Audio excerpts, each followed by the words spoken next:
Assalamualaikum warahmatullahi wabarakatuh. Perkenalkan, nama saya Muhammad Riyadi, NPM 1820065111, lokal 7B non-reguler. Langsung saja, di sini saya akan menjelaskan poin-poin penting dari makalah yang berjudul Politik Ekonomi Kerakyatan. Yang pertama, definisi politik ekonomi kerakyatan. Ekonomi kerakyatan adalah sistem perekonomian yang dibangun dengan kekuatan dari ekonomi rakyat.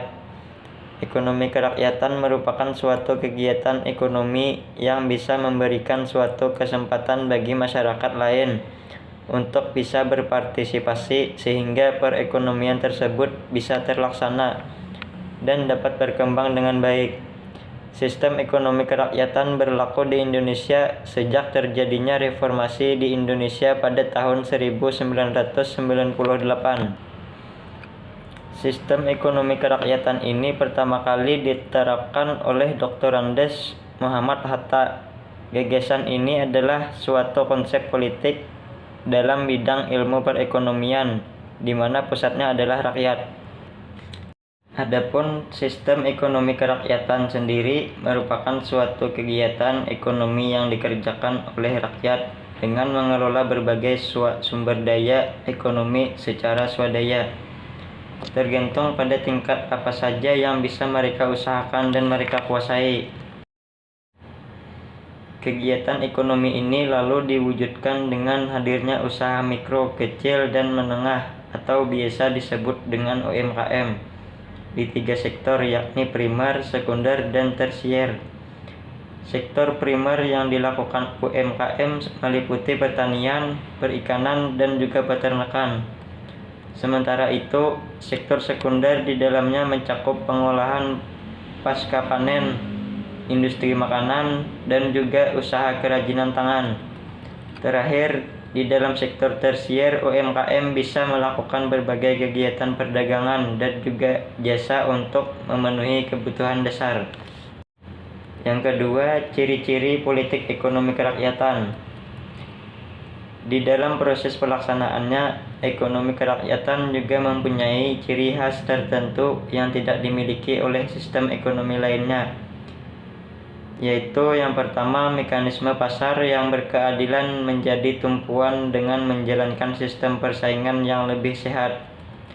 Yang kedua, setiap kualitas hidup, nilai keadilan, kepentingan sosial, dan juga perkembangan ekonomi harus dijadikan perhatian yang paling utama. Yang ketiga, bisa membuat proses pembangunan yang lebih berkelanjutan dan berwawasan pada lingkungan. Yang keempat, memberikan jaminan pada diberikannya kesempatan yang sama pada masyarakat untuk bisa bekerja sama dan berusaha. Yang kelima, setiap konsumen harus dilindungi haknya dan setiap rakyat harus diperlakukan secara adil. Yang ketiga, prinsip politik ekonomi kerakyatan. Sebagai informasi, sistem ekonomi kerakyatan dilakukan dengan mengusung 3 prinsip dasar. Ketiga prinsip utama ini digunakan sebagai tolak ukur agar jalannya sistem ini bisa sesuai dengan apa yang sudah digaris awal.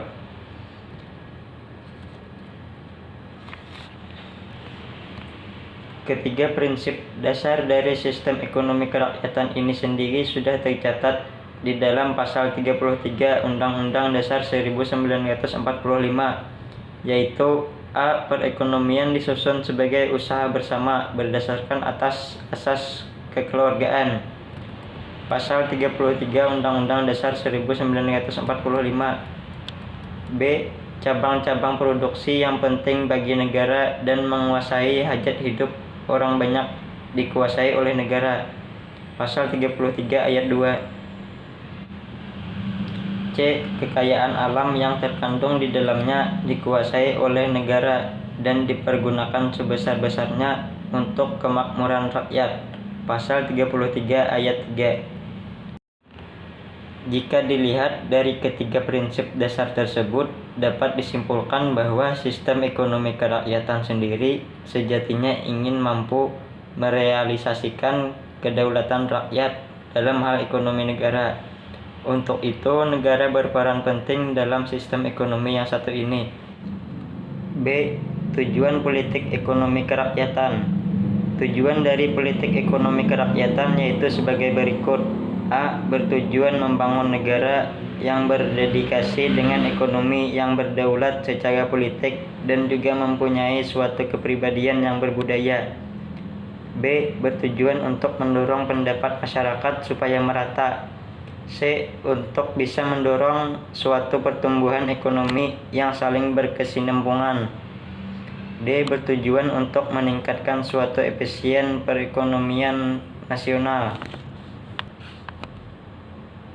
C. Definisi ekonomi kerakyatan dalam negara Pancasila beserta dengan contoh implementasinya. 1. Definisi ekonomi kerakyatan dalam negara Pancasila.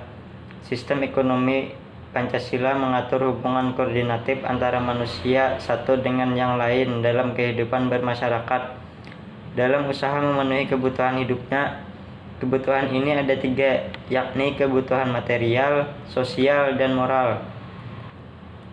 Agar manusia hidup sejahtera dan bahagia, maka ketiga kebutuhan tersebut diusahakan dalam keadaan seimbang dan serasi. 2. Contoh ekonomi kerakyatan dalam negara Pancasila. Sila pertama, ketuhanan Yang Maha Esa. Menurut saya, sila ini akan menjadi sumber pokok nilai-nilai kehidupan masyarakat dunia untuk tetap menjiwai dan mendasari serta perwujudan sistem masyarakat yang bebas menjalankan agamanya dan kepercayaannya masing-masing tanpa adanya diskriminasi guna mewujudkan adanya keadilan sosial bagi seluruh masyarakat. B. Sila kedua, kemanusiaan yang adil dan beradab. Perlu disadari bersama bahwa jika kemanusiaan yang adil dan beradab adalah kesadaran sikap dan perbuatan bersama, maka yang akan terwujud adalah setiap orang akan bebas mempunyai kedudukan yang sama serta mempunyai kewajiban dan hak-hak yang sama dalam menjalankan sistem perekonomian secara bersama. C. Sila ketiga, persatuan Indonesia. Menurut saya, persatuan dan kesatuan sangatlah diperlukan dalam mewujudkan perekonomian dunia yang lebih baik. Karena dengan persatuan dan kesatuanlah yang akan mendorong sebuah bangsa itu mewujudkan sebuah perdamaian kesejahteraan dalam kehidupan berbangsa dan bernegara. D. Sila keempat, kerakyatan yang dipimpin oleh hikmat kebijaksanaan dalam permusyawaratan perwakilan.